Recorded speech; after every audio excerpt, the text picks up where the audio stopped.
অবশ্যই তারা আওয়ামী লীগকে ভোট দেবে, এটা আমি দৃঢ়ভাবে বিশ্বাস। দীর্ঘ 16 বছর পর আবারও নির্বাচনের মাঝে ম্যাজিস্ট্রেসি ক্ষমতা ফিরে পাচ্ছে সশস্ত্র বাহিনী। সাম্প্রতিক এক অধ্যাদেশ জারির মাধ্যমে তাদের আবারও আইনশৃঙ্খলা রক্ষাকারী সংস্থা হিসেবে অন্তর্ভুক্ত করার প্রস্তাব অনুমোদন করা হয়েছে, যা দেশের নির্বাচনী প্রক্রিয়ায় একটি গুরুত্বপূর্ণ পরিবর্তন।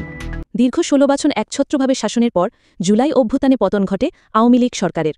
এর আগে 2001 সালে সপ্তম জাতীয় সংসদ নির্বাচনের প্রাক্কালে সশস্ত্র বাহিনীকে আইনশৃঙ্খলা রক্ষাকারী সংস্থার সংজ্ঞায় অন্তর্ভুক্ত করা হয়েছিল। এর ফলে পুলিশ বাহিনীর মতোই নির্বাচনী অপরাধে বিনা পরোয়ানায় গ্রেপ্তারের ক্ষমতা লাভ করেছিল সেনাবাহিনী, নৌবাহিনী এবং বিমান বাহিনীর সদস্যরা। কিন্তু 2008 সালে নবম জাতীয় সংসদ নির্বাচনে জয় হওয়ার পর আওয়ামী লীগ সরকার এক অধ্যাদেশের মাধ্যমে আইনশৃঙ্খলা রক্ষাকারী সংস্থার সংজ্ঞা থেকে সশস্ত্র বাহিনীকে বাদ দেয়। ফলে পুলিশ, র্যাব, আনসার, বিজিবি এবং কোস্টগার্ডের মতো ক্ষমতা সশস্ত্র বাহিনীর ছিল না। চলতি বছরের 11 আগস্ট নির্বাচন কমিশন গণপ্রতিনিধিত্ব আদেশ বা আরপিও সংশোধনের জন্য একটি প্রস্তাব অনুমোদন করে। এ প্রস্তাবে আইনশৃঙ্খলা রক্ষাকারী সংস্থার সংজ্ঞায় সশস্ত্র বাহিনীকে পুনরায় অন্তর্ভুক্ত করার বিষয়টি ছিল। নির্বাচন ব্যবস্থা সংস্কার কমিশন এবং বিভিন্ন রাজনৈতিক দলের সুপারিশ ও দাবির পরিপ্রেক্ষিতে এ প্রস্তাবটি অনুমোদিত হয়।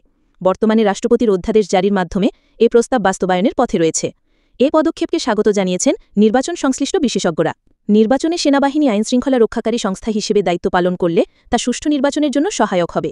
তার মতে এর ফলে নির্বাচনে আইনশৃঙ্খলা রক্ষায় সশস্ত্র বাহিনীকে আর কারোর নির্দেশের জন্য অপেক্ষা করতে হবে না। অতীতে যে সকল জাতীয় নির্বাচন অনেকাংশে সুষ্ঠুভাবে সম্পন্ন হয়েছে সেগুলোতে সশস্ত্র বাহিনীর কার্যকর সহযোগিতা ছিল। তিনি মনে করেন, নবম জাতীয় সংসদ নির্বাচনের পর তৎকালীন সরকার সেনাবাহিনীকে কার্যকরভাবে নির্বাচনী দায়িত্বে রাখতে চায়নি, কারণ এই বাহিনী নিরপেক্ষভাবে দায়িত্ব পালন করে, যা ভোটলুটের ক্ষেত্রে অন্তরায় হতে পারে। জাতীয় নির্বাচনের তারিখ ইতিমধ্যে ঘোষণা করা হয়েছে এবং সরকার তা অনুষ্ঠানে বদ্ধপরিকর। তিনি সকল সেনা সদস্যকে আইন অনুযায়ী নিরপেক্ষভাবে দায়িত্ব পালনের জন্য প্রস্তুত থাকার নির্দেশনা দিয়েছেন। এই পরিবর্তনের ফলে সশস্ত্র বাহিনী প্রয়োজনীয় ক্ষমতা নিয়েই নির্বাচনী মাঠে থাকবে বলে তিনি আশ্বস্ত করেন। বাংলাদেশের নির্বাচনী রাজনীতিতে সেনা সদস্যদের উপস্থিতি সবসময় আলোচনার কেন্দ্রবিন্দুতে থাকে। একটি সুষ্ঠু, নিরপেক্ষ ও গ্রহণযোগ্য নির্বাচন আয়োজনের জন্য আইনশৃঙ্খলা রক্ষাকারী বাহিনীর পাশাপাশি সেনাবাহিনীকে মাঠে নামানো হলে জনগণের আস্থা বাড়ে, কারণ সেনাবাহিনীকে সাধারণ মানুষ নিরপেক্ষ, শৃঙ্খলাপরায়ণ এবং রাজনৈতিক প্রভাবমুক্ত একটি বাহিনী হিসাবে দেখে। সেনা সদস্যরা মাঠে থাকলে ভোটকেন্দ্রে নিরাপত্তা জোরদার হয়। নির্বাচনের দিন ভোটকেন্দ্রে বিশৃঙ্খলা, ভীতি প্রদর্শন বা দাঙ্গা হাঙ্গামার আশঙ্কা অনেকটাই কমে আসে। ভোটাররা জানে যে সেনারা দৃঢ় হাতে পরিস্থিতি নিয়ন্ত্রণে সক্ষম, তাই সাধারণ মানুষ নির্ভয়ে ভোটকেন্দ্রে যেতে পারে। সশস্ত্র বাহিনীর উপস্থিতি নির্বাচনী অনিয়ম কমিয়ে আনে, যেমন ভুয়া ভোট প্রদান, কেন্দ্র দখল, জালিয়াতি বা ভোটারদের ভয় দেখানো। এসব ক্ষেত্রে সেনারা দ্রুত ব্যবস্থা নিতে পারে। তাদের উপস্থিতি প্রতিদ্বন্দ্বী প্রার্থীদেরও একটি বার্তা দেয় যে কোনো পক্ষপাতমূলক আচরণ সহজে করা যাবে না।